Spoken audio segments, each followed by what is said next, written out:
देखहि स्वप्न अनेक प्रकारा। क्या कहा कि मनुष्य मोह की निद्रा। कौन सी निद्रा? मोह की निद्रा। कहते मोह निशाचर सोबनहारा, सोया हुआ, सारा संसार सो रहा। लेकिन ऐसे भी है संसार में आज भी जागने की कोशिश कर रहे, जागने का प्रयास कर रहे। और कई ऐसे भी होंगे जो जागे होंगे, और उन जागे वालों के लिए संत ब्रह्म कहते, नानक देव जी कहते हैं कि आप जपे औरों को जपावे, नानक निश्चय मुक्ति पावे। कि जो स्वयं जागा हुआ है और दूसरों को जगा रहा है, ऐसा जीव निश्चय ही उस मुक्ति का अधिकारी हो जाता है। तो हम सुन रहे थे कि मोह की कैसी नींद होती है कि मनुष्य उलझा हुआ है। अभी आप भजन सुन रहे थे कि नर जन्म पाने वाले चलना जरा संभल, कहते संभल करके चलना भाई। एक व्यक्ति की सोच कहती है कि घर से निकले तो दिल में ये अरमान थे, एक तरफ झोपड़ी एक तरफ शमशान था। एक हड्डी मेरे पैरों तले आई, उसके यह बयान थे, अरे चलने वाले जरा संभल के चल, कभी हम भी इंसान।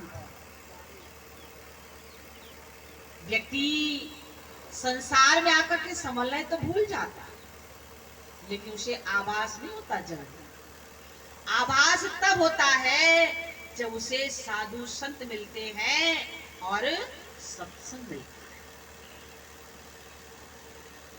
क्योंकि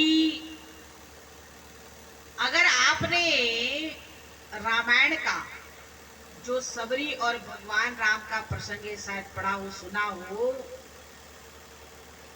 तो सबसे पहले भगवान भिल्ली से क्या कह रहे हैं? नवधा भक्ति कहूँ तो ही पाही, सावधान सुनो धरु मन माही,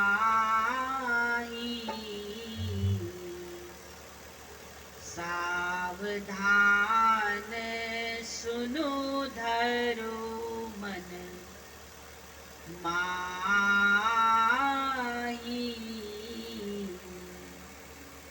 कि सबसे पहले बच्चों को भी देखो, जब परीक्षा का समय आता, पढ़ने के लिए माता पिता बिठाते हैं तो क्या कहते हैं?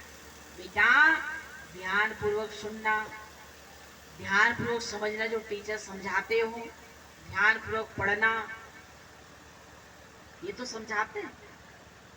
और यही बात हमें भी साधु संत समझाते हैं कि भाई सत्संग को जरा संभल करके सुनना, कहीं इधर का उधर ना हो जाए, सब कुछ गड़बड़ हो जाएगी।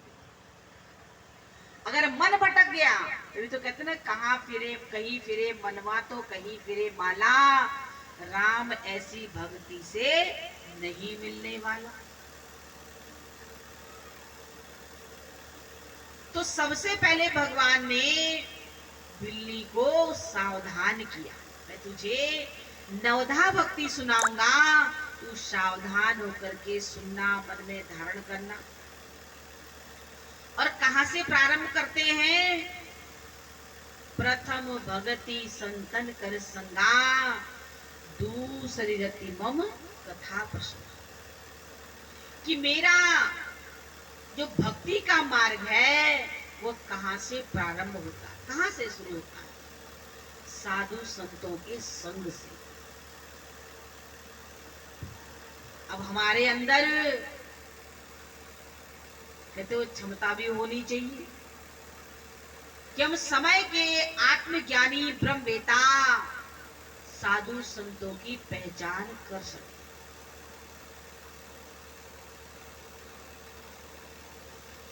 क्योंकि जब तक मनुष्य किसी चीज की उसे पहचाने तो धोखा खा जाता है। जैसे बाजार में आप देखते होंगे असली चीज भी है, नकली चीज भी है। असली सिक्के भी होते हैं और नकली सिक्के भी होते हैं, और इसको पहचान नहीं है वो धोखा खा जाता है, वो रह जाता है बेचारा। तो हमारे अंदर वो क्षमता होनी चाहिए कि हम उनको पहचान सकें। पहचानने का एक ही रास्ता है, उस आत्मज्ञान के बारे में पूछो कि वो आत्मज्ञान क्या है। एक व्यक्ति देखो, उसके मन के अंदर प्रश्न खड़ा हुआ कि मैं तो उस ज्ञान को जानना चाहता हूं जो ज्ञान भगवान कृष्ण महाराज ने अर्जुन को।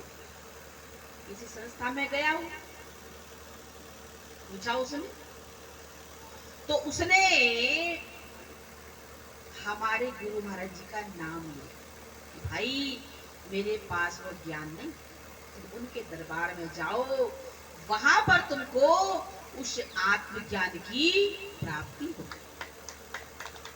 तो कितनी बड़ी बात है। क्या हो रहा संसार के अंदर, आत्मज्ञान बिना नट भटके, क्या मथुरा क्या काशी रे, जिसको दुनिया बाहर ढूंढे वह तो घट घट वासी। कहाँ ढूंढ रहे हो वो को, कहाँ ढूंढे बंदे, मैं तो तेरे पास हूँ। नाका बामे नाका सी में ना हूं मैं कैलाश में, खोजी हो तो तुरंत मिल जाऊं पल भर की तलाश। खोजी व्यक्ति है जो मुझे जानना चाहता है, जो मुझे पाना चाहता है, जिसके अंदर सच्ची लगन होती है, दृढ़ता होती है, प्रेम होता है, विश्वास होता है, वही मुझे प्राप्त कर पाता है। ऐसे तो दुनिया संसार में कर रही है, लेकिन सही मार्ग पर चलने वाला कोई कोई बिरला होता है। गुरु सद मार्ग दिखलावे, कोई बिरला ही वहां जावे। कोई बिरला ही व्यक्ति होता है जो उस अपने गंतव्य को, अपने लक्ष्य को अपने जीवन के अंदर प्राप्त कर ले। तो सबसे पहली भक्ति साधु संतों का संग बताए, और दूसरी जो वह सुनाते हैं उसको रत होकर के सुनना, मन लगा करके सुनना। अब शरीर से इंसान बैठ जाता है, लेकिन होता क्या है, कोई अगर प्रणाम करने आता, मत्था टेकने आता है तो लोग ध्यान वहां बढ़ जाता है। किसी का फोन बज जाता है तो उसका ध्यान वहां बढ़ जाता है। कैसा मन देते, तो कहते ना यह मन बड़ा चंचल है, तेरा भजन नहीं करता, जितना इसे समझाऊं उतना ही मचलता है। सब कुछ करने